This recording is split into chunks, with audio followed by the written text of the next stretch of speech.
Hello and welcome to the Authority of Love. I'm your host, David Walls, Executive Director of the Family Foundation, and today is a special edition of our Family Foundation Friday episodes.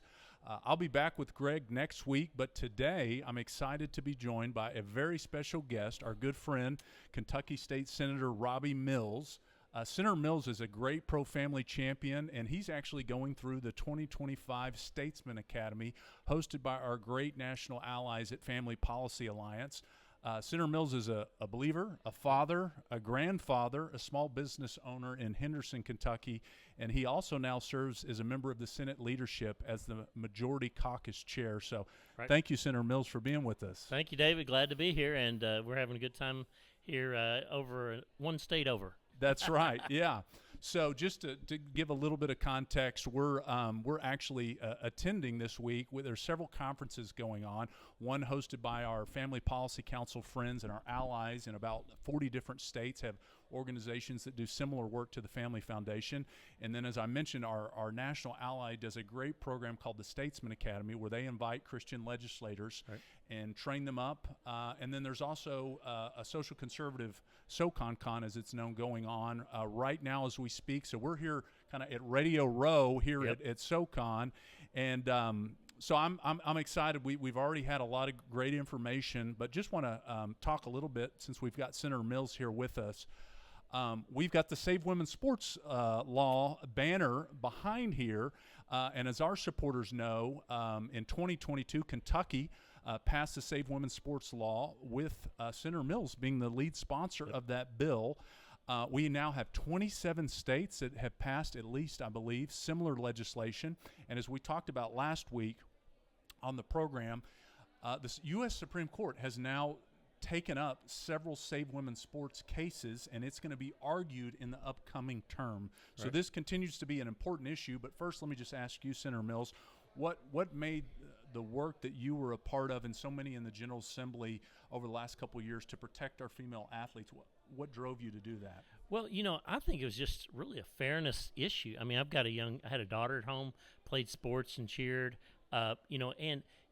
I talked about this issue several years before we passed it. It was like a 3-year journey of working on this bill. But I think it was just the fairness to women.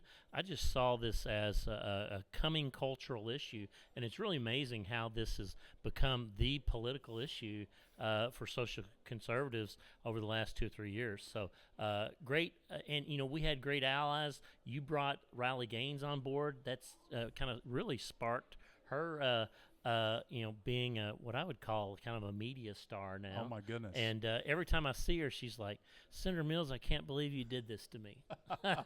No, let's talk a little bit about that, because I remember it was the legislature had passed, I believe it was Senate Bill 83. It was the governor, and I'm never going to not drumbeat on this. Yeah. Our Governor Andy Beshear, vetoed the Save Women's Sports law.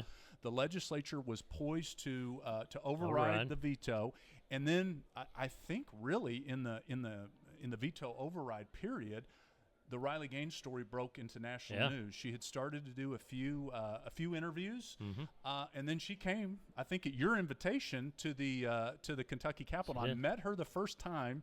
She was sitting by herself in the Senate gallery. I know. And then she did a press conference after the bill was after y'all overrode the governor's veto. But man, what a amazing to see how one person standing up for what's right. Now she literally is impacted an entire generation of female athletes across the country. Absolutely. I mean, it's really just a God thing. I mean, she was a shy young lady that just was a swimmer and a tremendous athlete, and she just the first words she said were just powerful, and God's used her amazingly over these last 2 or 3 years. And now she's speaking into empowering girls, and it's going a lot further than just that legislation.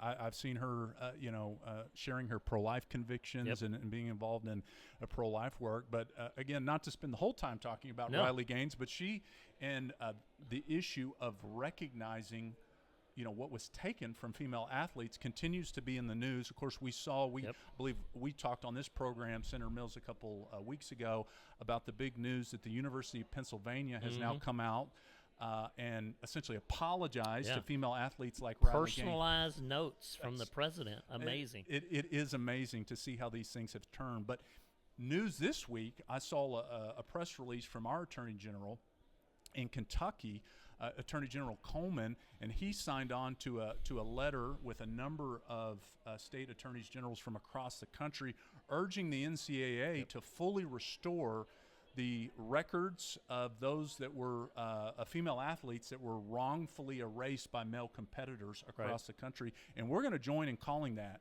in calling the NCAA to step up and do the right thing. Yeah, I think, once again, I think this all goes back to, Christian believers, talking about this issue, talking to their legislators, and the ball started rolling, and it's still rolling, the injustice that was done to these athletes. I mean, I believe Riley was given a lesser medal and told that the transgender person that she tied with was going to get the 6th place medal. She would get the 7th place medal. Now, that's terrible. That's bad. And you know what that does to young people when they've worked their whole lives to try to get to a certain point. They put their sweat and tears into their sport.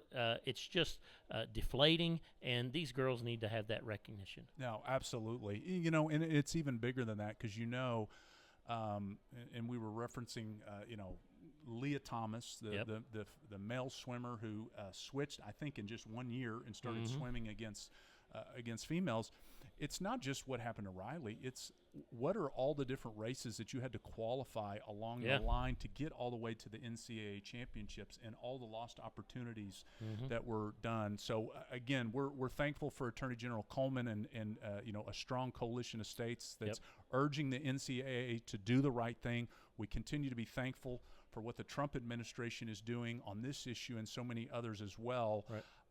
But I also wanted to mention, Senator Mills, some other kind of breaking new news related to some other legislation that you and the General Assembly this last session, earlier this year, were involved in passing, and that was Senate Bill 2.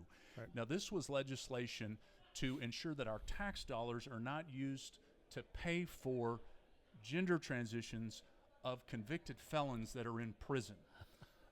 It still sometimes boggles my mind, Senator, the issues that we have to deal with. But once again, this was forced because of the actions of our governor. Yeah, I just think that when people hear that, they're like, that should not be happening. Right. And even legislators, when we told them that this was happening in Kentucky prisons, and they're like, I can't believe it. Yeah. And we dug, and sure enough, there's a person right now that is suing over this issue. Yeah. And it's just an amazing thing that we are spending tax dollars for these drugs on, what appears to be at least one convicted murderer. Yes. No. And thankful for the work and the leadership of the Senate on this issue. Obviously, the House passing it as well, but I know Senator Wilson, who serves in Senate leadership with you, carried that bill, shepherded it. But you mentioned there was a new lawsuit that was just filed this week by the ACLU, and I continue to be just kind of mind-boggled by some of the actions of the ACLU now. They have filed a lawsuit, as you kind of alluded to, challenging SB 2 on behalf of a convicted murderer in prison in Kentucky. And their argument is that there's a constitutional right for a murderer in prison to have our tax dollars pay for a gender transition. Yeah, I just don't believe that. No, I don't either.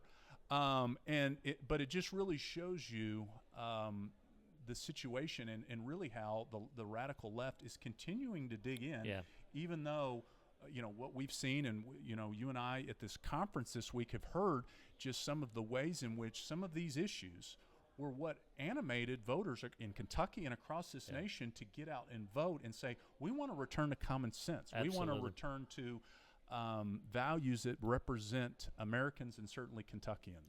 Yeah, the two-party system that used to be there, everybody said, all Americans are in the middle. I mean, the left, the Democrats have slid way off the charts. And common sense government is what people want.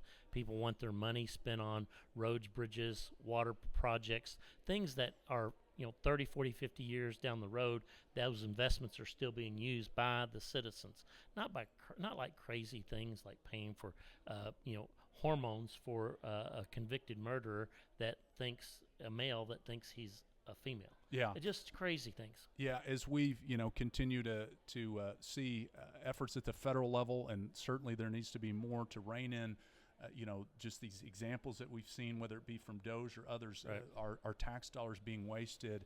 Again, bringing it right home to the Commonwealth of Kentucky, how our tax dollars were being wasted, Yeah. and again, this was efforts that was being led by our governor. So thankful that, Right. that Senate Bill 2 passed. I'm thankful that I know the Attorney General is going to be defending it against this challenge by the ACLU. Well, let's turn back for just a minute about the ongoing conference that you've Right. been participating in. Any topics or panels that you thought have been interesting that we've been a part of so far? Yeah, we've been talking about a lot of social conservative issues.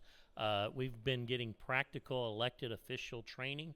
But one of the things that's really caught my attention is just the abortion pill or medicine.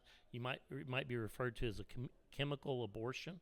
A couple of years ago, I ran a bill related to that, and now it seems like that is the main way, unfortunately, that abortions are occurring in America and even in Kentucky, even though we have an almost 100% restriction on abortions surgeries, but these pills are making their way into the state. So we need to look into that. We need to tighten our laws and figure out how we can make sure that these medicines aren't making their way in through the mail, through to unsuspecting people that might take these abortion drugs.